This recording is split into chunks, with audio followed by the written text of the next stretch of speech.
Yo, this is Deontay the Bronx Bummer Wild, the WBC heavyweight champion of the world. And I'd like to give a big shout out to CJ Goodfella of Sports TV. Bomb Squad, baby. Don't forget to check out our sponsor, The Health Blaze, at thehealthblaze.com. 100% all natural products from lotions, soaps, foot soaks, bath bombs, and much, much more. Use the promo code Goodfella1Boxing. Tell them your boy CJ Goodfella sent you. Get 18% off. We out. All right, I got a nice amount of boxing goodies for you guys. Early on, we're going to get those out the way, man. Let's talk about Tank Davis and Leo Santa Cruz. I have the co-main event. Things change, and this fight was originally supposed to be on the Charlo dual head main event card, but they moved it. I know they added the Casimiro guy, the Filipino guy who beat Tite. Bob Arum didn't have enough money to make Onuiwa and Casimiro. Now Casimiro is moving over to a PBC pay-per-view card, and that adds another world championship fight to that card. And now I think it's up to 5 world championship fights.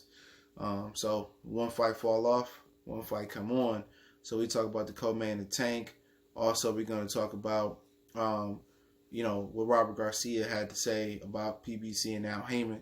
So let's talk about on a positive note. Let's start with Tank. Hit that subscribe button, bell icon button, share the video. He's fighting Leo Santa Cruz in October. I forget the date, 24th. Date's all messed up, but hopefully they all passed the COVID protocol and all come from camp healthy. But the co-main event will be Isaac Cruz and Diego Magadon. All right, Diego brothers Jesse Magadon, I believe it is. I think Diego also fought Teofimo Lopez and got iced not too long ago. But that will be your co-main event. So I'm not sure what the rest of the card look like. They just unveiled Sean Porter's Sebastian Formella card on BoxRec. You can check it out. Just go to Sean Porter's BoxRec hit event. Sebastian Fondor and I forget this dude's name, Nathaniel Gallimore. They are the co-main event, so that's been approved or that's been revealed. Joey Porter's on the card, Justin DeLoach on the card. So it's really nothing to look forward to. But I mean, if you ain't got nothing to do this Saturday, why not? But, you got Dillian White and Povetkin, Katie Taylor, Daphne Persons, Elder Alvarez, Joe Smith Jr. So you got some really solid fights on this weekend if everybody passed the COVID-19 protocol. But yeah, that's who's going to be on the Tank co-main event. I heard it's going to be a really good fight. I heard Isaac Cruz can bring it. Never seen him fight. I've seen Diego fight. So a lot of people asking, what this card look like. What's the co-main event? There you have it. You know what I'm saying? There was no way possible they was going to spend money on a really good co-main event, maybe a la Canelo Mayweather with Danny Garcia and Lucas Matisse on the undercard. So pretty much this is what it's going to be. It's going to be Isaac Cruz and Diego Magadon. Is that going to deter anybody from buying the fight card? I mean, you let me know in the comment section. I wasn't buying it to begin with. I can't get behind both of these dudes, man. Leo been ducking dudes forever. Tank get a pass for ducking Gary, ducking Lomachenko. I can't get behind the fight. I have my fandom and my hope is Tank win the fight. But if Tank lose, I'm not going to shed no tears. This ain't no two-pot song. But, that's what they're doing. They're asking for all this money. And I think it's a reduced price of $65 to watch the pay-per-view. That's cool.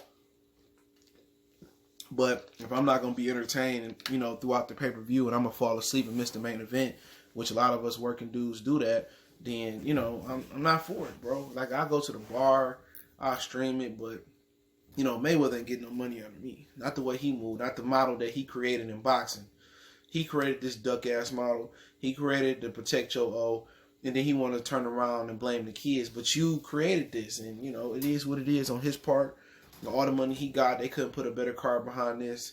I'm just tired of seeing small fighters on the undercard. I just swear to God. I'm just tired of seeing small fighters. Can we get some big fucking fighters on the undercard? Welterweight, 140, 200-pound cruiser. I don't give a fuck where they get them from. I'm just tired of seeing the same small fighters on the Fox, PBC, FS1, Showtime, wherever they showing them. I'm tired of seeing that shit. Understanding that you overpaying these fighters, but I'm not going to continue. I'm not going to pay it all if I'm not going to be entertained. All right, they put a heavyweight fight card out there, all small fight, like motherfucker. Nobody want to sit here and see that.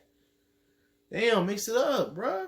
You go out here and you put on Tank and Leo, all small fighters. You know what I'm saying? You put on the Charlo card, all small fighters on the main event. You got a 140-pound fight. People tired of that shit, dog. But like I said, that's why UFC killing the game. And I'm kind of gravitating more and more to UFC. When I start taking the mixed martial arts classes, it's going to be a wrap. When I really, truly understand the lingo and everything that they're doing. But let's move on, right? So Robert Garcia, I put this on the screen. He took time on his Twitter to ask the WBA, which is, I forget their president name, it's Gervonta something. And he calls out Premier Boxing Champions. He calls out Mayweather Promotions. He calls out Leonard Ellaby. And he asks, why wasn't there no testing for, Rolly, Ronaldo Ramiro, Robin Ass versus Jackson Marinez. And he asks, why was there no testing for the fight? At the end of the day, we've been new PBC stopped testing. But most people don't want to hear that. But my thing is, don't have I don't know if Robert is his manager or just his coach. But I don't want to hear no complaints about taking over drug testing. You knew in negotiations, if you get hammed or I won't get this opportunity again, you willing to go in without a drug test, I really can't defend you. You know what I'm saying? Thurman did it with Pacquiao. He couldn't make no complaints because he agreed not to test, and they ended up testing 2 or 3 weeks out.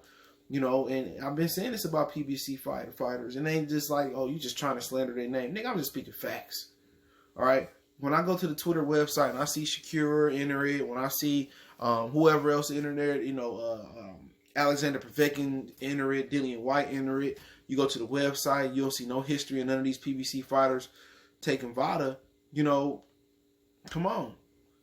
And maybe this is why they like to take the in-house fights. When Derevchenko crossed the street, he said he took testing with Triple G. But he ain't taking no testing with Jamal Charlo. And they say Jamil Charlo ain't testing versus Rosario. So, Robert Garcia can complain all he wants to. Rolly can shoot all the shit he want to shoot up his ass, even though I don't know if he is. And I'm just speaking hypothetically. He's trash. He can't fight regardless. Your fighter should have stepped on the damn pedal. He's responsible for his own fate. He should have stopped on the pedal and stopped that guy. He could have stopped Rolly. He would snap his head back with a jab effortlessly. With no effort from my T Grizzly voice, but can't complain about it now. We know the WBA, WBC rules is IBF pretty strict, and the WBO I can't really speak on it. It's basically what Bob orders. But those rules are supposed to be strict, and they're supposed to drug test. Now I don't know if Robert Garcia didn't find out till after the fact, and now he defended his fighter who don't have a big name across the nation, across the boxing world, but they've been stopped testing PBC fighters. I think what happened was a lot of them dudes was popping hot and they were sweeping it under the rug. And that's what I believe. And this could be one of the reasons why, they don't want to cross the street. This could be one of these reasons why they don't want to send their fighters only for big money, because them motherfuckers popping hot. Like if PBC front the bill, or the fighters front the bill and the promoter front the bill, who are they going to report to? They're going to report to Al. Like, okay, your fighter failed for this, that, and the third. It's reports that Mayweather failed multiple drug tests, allegedly. But they've been stopped testing, but people don't want to hear that. What's so fucked up is this. Premier Boxing Champions become the new Top Rank. Everything that Top Rank was doing years ago, they doing it now. It's just different. Different platforms. Top Rank pay these writers, and Golden Boy pay these writers to write these biased articles, and you confront the editor or you confront the dude that wrote the article. I'm just doing what they told me to write. The only difference now is these idiots are now vlogging for free for PBC, because PBC allows them access into a fight. But then again, they put you in the gondola all the way at the top. They put Coppinger and Rayfield and Stevie Kim in the good seats, and they treat y'all like shit. But I'm just happy to be here. You know what I'm saying? They just so happy to be in the building. Oh, I got an Errol Spence interview. Oh, I got to touch Keith Thurman and stuff of that nature. And that's the difference. You know what I'm saying? They feel that PBC is a black establishment, but then again, Kelly Swanson treats you niggas like shit, and y'all keep coming back. Kelly Ponson can take a piss in the cup and throw it into their face, and they still coming back. It's all about access and interviews and stuff of that nature. And that's why they show favoritism. You know what I'm saying? But, it is what it is. They ain't doing no testing. It ain't nothing new. Nobody want to have that conversation. They got some of the most, suspect fighters over there. And I'll leave it at that. Obviously, Canelo popped out twice and this, that, and the third. But they ain't doing no testing over here. And, Robert Garcia exposed that. But let me know what you think about Gervonta Tank Davis, Leo Santa Cruz co-main event, which is Isaac Cruz taking on Diego Magadona in an IBF title eliminator. And let me know what you think about Robert Garcia calling out Al Haymon, Premier Boxing Champions, and the TMT Money Team, and Leonard Ellerbe and them for not, doing no drug testing. But hey, you want to hear something that's funny, right? I'll talk to somebody behind the scenes, right? And this is what you get if you hang on, right? And it's stories about Jay Prince, right? And how he used to treat Floyd Mayweather. He used to tie Floyd Mayweather in the hotel room, allegedly, and beat the shit out of Floyd Mayweather camp. Now, one of the things came across my face the other day is that, apparently this is a true story. I don't know how many people heard this story. Leonard Ellerbe actually had to walk down the Las Vegas Strip naked because Jay Prince threatened him. I don't know if he put the burner to his head or whatever it was, but Jay Prince actually made Leonard Ellerbe, walk down the Las Vegas Strip butt naked, ass naked, balls hanging out, nose hanging out, bald head shining. You know what I'm saying? So Jay Prince made that boy walk that walk. You know what I'm saying? And Leonard Ellerbe had to walk up the damn Las Vegas Strip naked. Now, I don't know what the fuck he did. But Jay Prince used to bully them boys. It's stories about him tying Floyd up in a hotel room and him beating Floyd's team up in front of him. That's why some of Floyd's team probably done changed over the years, from the cut man, from all them. That's probably why Floyd rocked with that much security, because Jay Prince got him shook. This motherfucker had him like Pookie. Not Pookie from New Jack,